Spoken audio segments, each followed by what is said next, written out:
Papa, regarde, elle pleure toute seule. Les mots innocents de Théo, 6 ans, fendirent l'air feutré du restaurant Le Mirabeau comme un éclair dans la nuit. Autour d'eux, les couverts tintaient doucement, les murmures discrets des dîneurs se mêlaient à la musique d'un piano. Mais pour Adrien Morel, 33 ans, PDG d'une société technologique parisienne, le monde s'était arrêté. À la table du fond, près de la verrière illuminée, une femme en robe rouge cramoisie se battait contre ses larmes. Son visage, d'une beauté troublante, trahissait une douleur qu'elle essayait vainement de dissimuler. Ses doigts fins tremblaient autour d'un verre de vin, comme s'il était son dernier repère dans une tempête invisible. Adrien avait invité son fils pour célébrer la signature d'un contrat de 10 millions d'euros, mais son attention était désormais tout entière tournée vers cet inconnu. Il y avait dans son regard noyé de chagrin une résonance qui lui serra le cœur, la même détresse qu'il avait vue dans ses propres yeux, 6 ans plus tôt, le soir où il avait perdu sa femme en couche. « Papa, on peut l'inviter » demanda Théo d'une voix douce. Personne ne devrait manger seul quand il est triste. Adrien hésita. Approcher une étrangère en pleurs? C'était insensé. Et pourtant, dans la candeur de son fils, il retrouva le courage qu'il croyait éteint. Sans le savoir, il allait faire le premier pas d'une histoire faite d'amour, de trahison, de révélation, une histoire qui changerait leur vie à jamais. La femme s'appelait Claire Duval. Et elle portait des secrets capables de détruire ou de sauver ce qu'il restait d'eux. La lumière dorée du crépuscule filtrait à travers les baies vitrées du Mirabeau, jetant sur le marbre des reflets d'ambre et de miel. Le murmure des conversations élégantes se mêlait au cliquetis délicat de l'argenterie. Adrien réajusta sa cravate en soie italienne, pour la 3e fois en 5 minutes. Geste nerveux d'un homme qui, sous son costume sur mesure, restait avant tout un père seul. Depuis 6 ans, il élevait Théo du mieux qu'il pouvait. Le pouvoir, les affaires, les chiffres, tout cela il maîtrisait. Mais pas le vide laissé par Élise, sa femme. Pourquoi on ne peut pas juste manger une pizza, comme les autres enfants? Bouda Théo, sa voix claire montant entre les tables. Adrien sourit. Le petit garçon jouait avec la serviette blanche, les yeux brillants d'ennui. Sa mèche blonde scintillait sous les lustres. Parce qu'aujourd'hui est spécial, mon grand. On fête une bonne nouvelle. Mais la vérité, c'est qu'Adrien fuyait la maison silencieuse où tout lui rappelait Élise. Ce soir, il cherchait à créer un souvenir différent. Une table bruyante, des rires, autre chose que le vide. J'aime pas la nourriture chic, marmonna Théo. Ça sent le vieux parfum et la tristesse. Adrien resta figé. La phrase du petit résonna plus fort qu'il ne l'aurait cru. Oui, il y avait une tristesse élégante dans ce lieu, faite de gens seuls, de couples épuisés, de sourires forcés.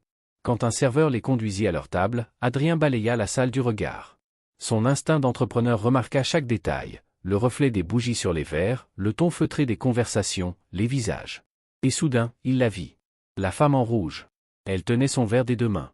Ses épaules frémissaient à peine, mais ses larmes, elles, brillaient sous la lumière comme de minuscules éclats de diamants. Adrien sentit son cœur se serrer, il connaissait cette douleur. Celle qu'on cache sous une façade impeccable. « Papa, tu la regardes » dit Théo avec un sérieux d'adulte. Adrien détourna le regard, mal à l'aise. « Je pensais à maman » murmura-t-il. Théo le fixa longuement, puis observa la femme. Adrien sentit le poids de la décision peser sur ses épaules. Approcher une femme en larmes dans un lieu comme celui-ci? Tout en lui criait que c'était une mauvaise idée. Mais le regard de Théo, plein de bonté sincère, le désarma. On ne devrait pas la laisser seule, papa. Toi, tu viens toujours quand je pleure. Ces mots simples achevèrent de briser ses hésitations. Adrien inspira profondément, posa sa serviette, puis se leva. D'accord, mon grand. Mais on y va doucement, d'accord? Si elle veut rester seule, on la laisse tranquille. Théo hocha la tête avec sérieux. Main dans la main, père et fils traversèrent la salle sous les regards discrets des autres clients. La femme leva la tête, surprise de les voir s'approcher. Ses yeux verts, rougis par les larmes, se posèrent sur eux avec méfiance puis curiosité. Adrien s'arrêta à 1 mètre d'elle. « Excusez-moi, madame, je suis désolé de vous déranger, mais mon fils voulait vous dire quelque chose. » Théo fit un pas en avant. « Bonjour. Moi, c'est Théo, et lui, c'est mon papa, Adrien. On t'a vu toute seule, et tu avais l'air triste. On s'est dit, tu veux manger avec nous? Comme ça, t'es plus toute seule. » La femme resta muette. Puis, lentement, un sourire timide se dessina sur son visage encore marqué par la peine. « C'est très gentil, » souffla-t-elle. « Je m'appelle Claire. »« Bonjour, Claire, » dit Théo, ravi. « Et toi, t'aimes les hamburgers? Parce qu'ici, la nourriture est bizarre. » Adrien sentit un rire lui échapper malgré la situation. La glace était brisée. Claire posa son verre, hésitante. « Vous êtes sûr? Ce n'est pas trop étrange? » « Pas du tout, » répondit Adrien. « On célèbre quelque chose, et on aurait aimé partager ce moment. » Elle les suivit jusqu'à leur table, et lorsqu'elle s'assit, Adrien remarqua que son parfum discret portait des notes de vanille et de pluie. quelque chose de doux, de mélancolique. Le dîner prit un tournant inattendu. Théo parlait sans arrêt, et Claire riait de bon cœur. Elle avait cette manière rare de se prêter aux jeux des enfants sans jamais les prendre de haut. « Alors, qu'est-ce qu'on fait ?» demanda-t-elle. « Mon papa a signé un très gros contrat, expliqua Théo fièrement. 10 millions d'euros. Moi, j'ai pas assez de doigts pour compter jusque-là. C'est impressionnant, répondit-elle avec un sourire sincère. Vous dirigez une entreprise, n'est-ce pas? Walden Technologies, confirma Adrien, avant de corriger avec un sourire. Enfin. Morel Technologies, ici à Paris. On conçoit des logiciels pour grandes sociétés. Et toi, Claire? Demanda Théo, la bouche pleine de pain. Tu fais quoi dans la vie? Je suis architecte d'intérieur, répondit-elle, posant son verre. Ou du moins, j'essaie de l'être encore. Adrien sentit une nuance de douleur dans sa voix. J'ai perdu un contrat aujourd'hui, avoua-t-elle. Un projet qui aurait pu sauver ma société. Mon associé m'a trahi. Il a volé nos clients, vidé nos comptes, et m'a laissé avec les dettes. Théo fronça les sourcils. C'est pas juste. Non, murmura-t-elle. Mais la justice, c'est lent, et les gens préfèrent croire les hommes en costume plutôt qu'une femme seule. Adrien croisa son regard. Ce mélange de fierté blessée et de dignité silencieuse éveilla quelque chose en lui. Vous n'êtes pas seul, dit-il doucement. Vous venez de prouver votre courage juste en étant ici. Elle le fixa un instant, émue. Vous êtes un homme bien, Adrien. Et votre fils a un cœur en or. Théo leva la main. C'est maman qui me l'a donné, avant de partir au ciel. Le silence tomba sur la table. Claire posa sa main sur celle du garçon. Alors, elle t'a laissé le plus beau cadeau du monde. Adrien sentit ses yeux le brûler. Depuis 6 ans, personne n'avait parlé d'Élise avec autant de douceur. La soirée se termina dans un éclat de rire et un sentiment d'étrange complicité. En raccompagnant Claire à la sortie, Adrien n'avait qu'une pensée, il voulait la revoir. Merci pour le dîner, dit-elle en enfilant son manteau. Vous m'avez offert bien plus qu'un repas ce soir. Et vous, répondit-il doucement, vous venez peut-être de m'offrir une raison de recommencer à vivre. Elle resta figée une seconde, touchée. Puis, avant de partir, elle murmura, alors, peut-être que ce soir n'était pas un hasard.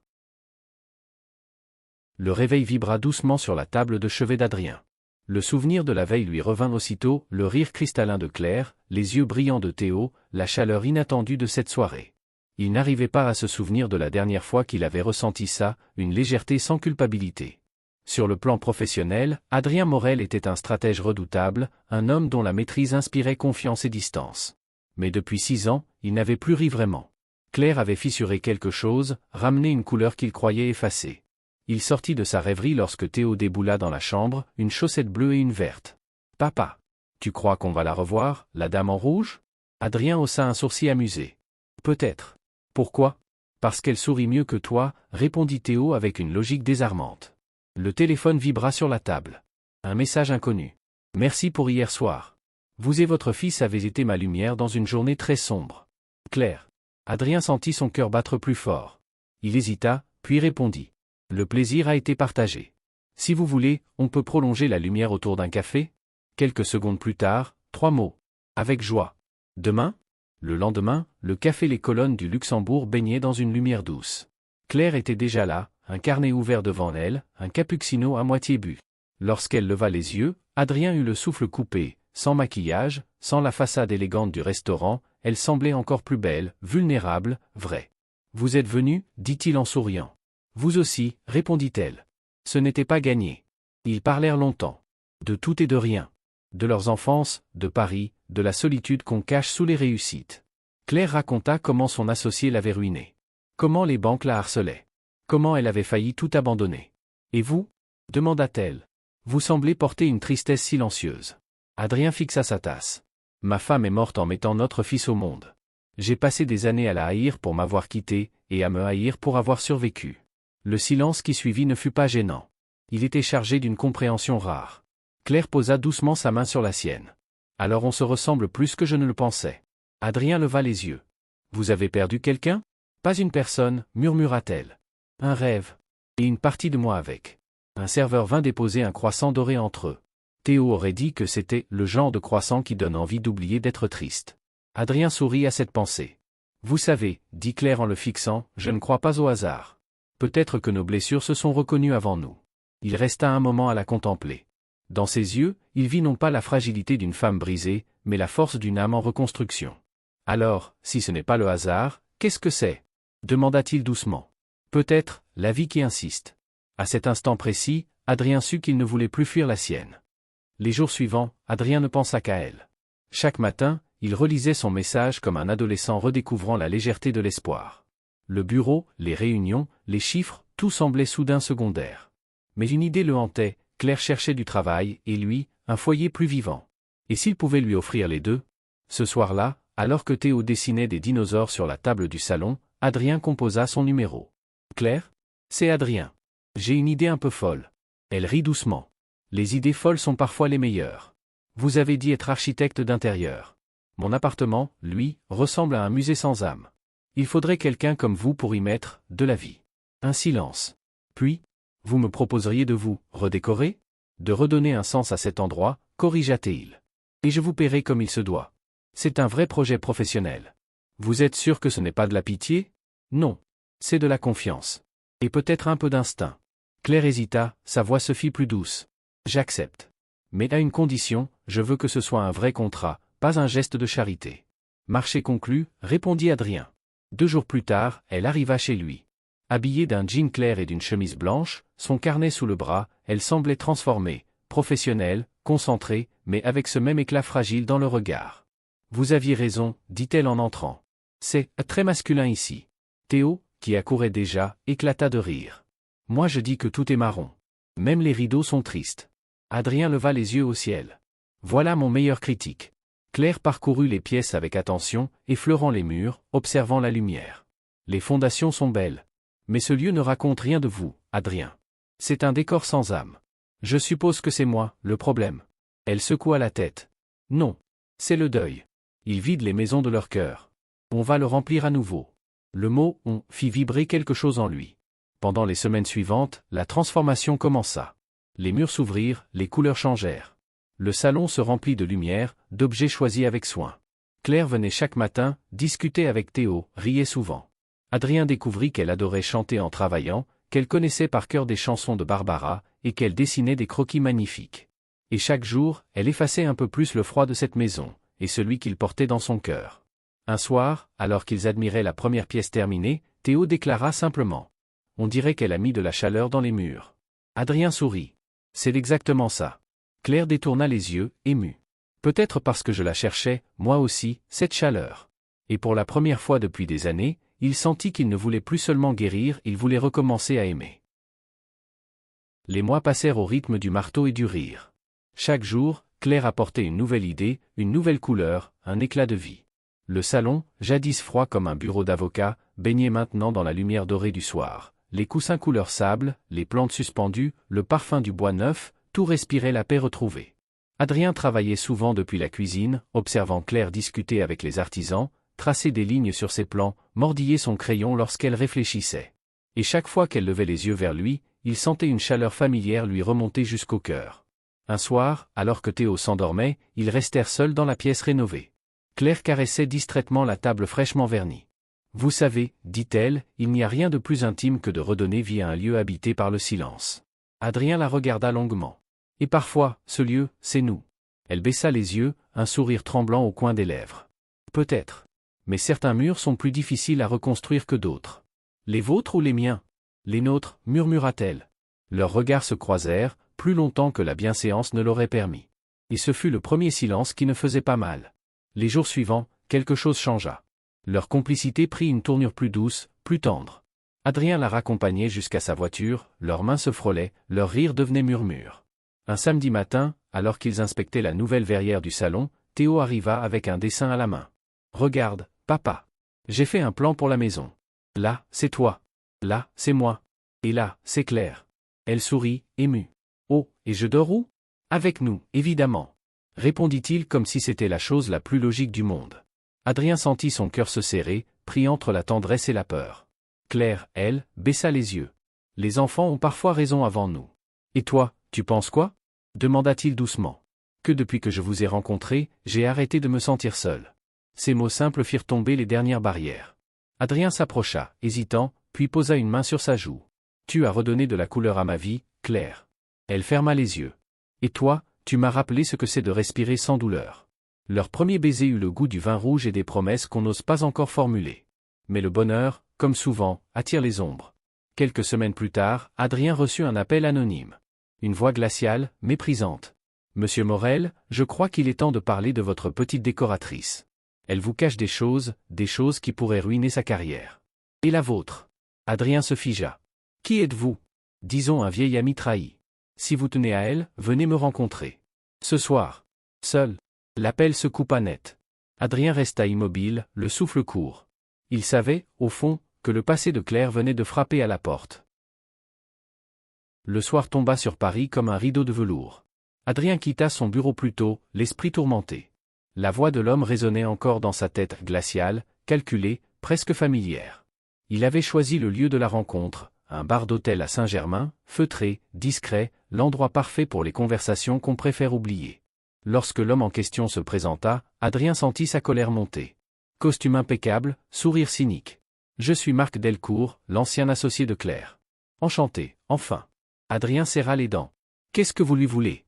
Marc haussa les épaules, jouant avec son verre. « Simple. Elle m'a volé ma réputation, alors je compte récupérer la sienne. À moins que vous ne m'aidiez à arranger les choses. Vous parlez d'argent. Toujours efficace, non ? Disons, 500 000 €, et je disparais. Sinon, j'envoie à la presse les preuves qu'elle participait à mes affaires douteuses. » Adrien le fixa sans ciller. « C'est du chantage. »« C'est la survie, » répondit Marc, le sourire froid. « À vous de choisir, votre image ou votre petite protégée. » Adrien se leva lentement. « J'ai déjà choisi. Vous allez regretter d'avoir prononcé son nom. » Il quitta le bar sans se retourner, le cœur battant. Ce soir-là, il rentra tard. Claire était encore là, en train de ranger des échantillons de tissu. « Tu as l'air épuisé, » dit-elle en relevant la tête. « On doit parler, Claire. De ton ancien associé. » Elle pâlit. « Il t'a contacté, n'est-ce pas ? » ?»« Oui. Et il m'a proposé un marché. Mais je veux t'entendre avant tout. » Les larmes montèrent aussitôt dans ses yeux. « Il ment. Il m'a détruite, Adrien. J'ai tout perdu à cause de lui. J'ai essayé de porter plainte, mais il avait tout préparé. Les contrats, les comptes, les factures, tout m'accusait. « Je te crois, » répondit-il simplement. Elle resta figée. « Tu me crois ? Depuis le premier soir au Mirabeau, j'ai vu la vérité dans ton regard.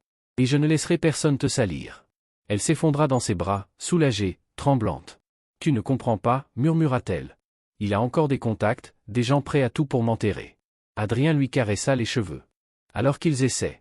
J'ai les moyens, les avocats, et surtout, j'ai toi. On va se battre. Ensemble. » Les semaines suivantes furent une tempête. Marc tenta de diffuser ses mensonges, mais les preuves s'effondrèrent une à une. Adrien lança une contre-enquête qui révéla les détournements de fonds de l'homme. La police intervint. Et lorsque le scandale éclata, Claire fut enfin blanchie, libre. Un matin, dans le salon baigné de lumière, elle posa ses mains sur le mur repeint. « Tu sais, » murmura-t-elle, « je crois que cet endroit respire enfin. » Adrien sourit. « Ce n'est pas la maison, Claire. C'est nous. » Théo arriva en courant, brandissant un dessin où 3 silhouettes se tenaient par la main. « Regarde, papa. J'ai écrit « Notre famille ». Claire le prit dans ses bras, les larmes aux yeux. « Il a raison. On n'a plus besoin de murs pour se protéger. » Adrien les serra tous les deux contre lui. « On a juste besoin de s'aimer. » Dehors, le ciel de Paris se teintait d'or et de rose. Le monde continuait, indifférent, mais dans cette maison, 3 cœurs battaient au même rythme, enfin libres, enfin entiers. Et quelque part, dans le souvenir d'une femme disparue, un souffle de paix semblait murmurer. « Tu as recommencé à vivre, Adrien. »